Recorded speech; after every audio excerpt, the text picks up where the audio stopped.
አንዳንድ ሰዎች የህይወት በራቸውን ለሚጎዳቸው ነገር፣ ዲስትሮይ ለሚያረጋቸው ነገር፣ ለሚያጠፋቸው ነገር በር ከፍተው ይሰጣሉ።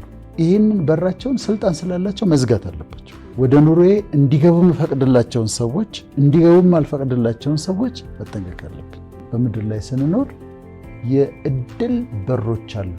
የትምህርት፣ የሥራ፣ የትዳር፣ የተለያዩ ነገሮች፣ የምንፈልጋቸው ነገሮች በር አላቸው።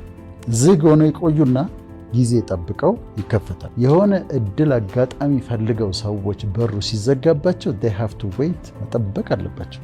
ጠብቀው ግን ይከፈታል። አንዳንድ በሮች ሲዘጉ ተስፋ ከመቁረጥ ይልቅ፣ ከማዘን ይልቅ፣ አልተሳካም ብሎ ከመቆዘን ይልቅ ነገርን ሁሉ በጊዜ ውብ አድርጎ ሰራው ተብሎ እንደተጻፈ በትክክለኛው ጊዜ ስለሚሆኑ እነዛ ነገሮች መጠበቅ ያስፈልጋል። ስለዚህ በር ተዘግቶ ባለበት የመጀመሪያው ማወቅ ያለባቸው ነገር መጠበቅ እንዳለ። የእምነት አስተማሪዎች አሉ፣ ከዛ ደግሞ ሞቲቬሽን ደግሞ አለ።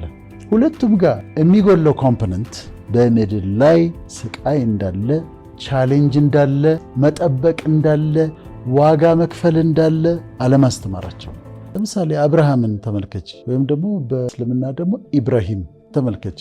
እንደሱ በእግዚአብሔር የተወደደ ሰው ወይ በአላህ የተወደደ ሰው የለም። ልጅ እንደሚወልድ ተነግሮት 25 ዓመት መጠበቅ ነበረበት። ከዛ እስማኤልን ወልዷል፣ ከዛ ደግሞ ይስሐቅን ወልዷል። ያ እንደዛ የተወደደ ሰው መጠበቅ ከነበረበት የኔ መጠበቅ አያስገርምም። በጣም የተወደደ ሰው ሞሴስ ተሰዶ ወጥቶ ሚስት አግብቶ ልጆች ወልዶ ያ የተገባለትን የተስፋ ቃል እስኪያገኝ ድረስ 40 ዓመት መጠበቅ ነበረበት። አንዳንዱ ነገር ሲዘገይብሽ በክብር ሊያደርገው ስለሚፈልግ ነው።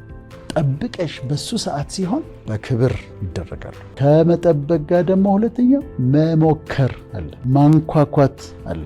አንዳንዴ በሩን የሚዘጋው ራሱ ፈጣሪ ሊሆን ይችላል።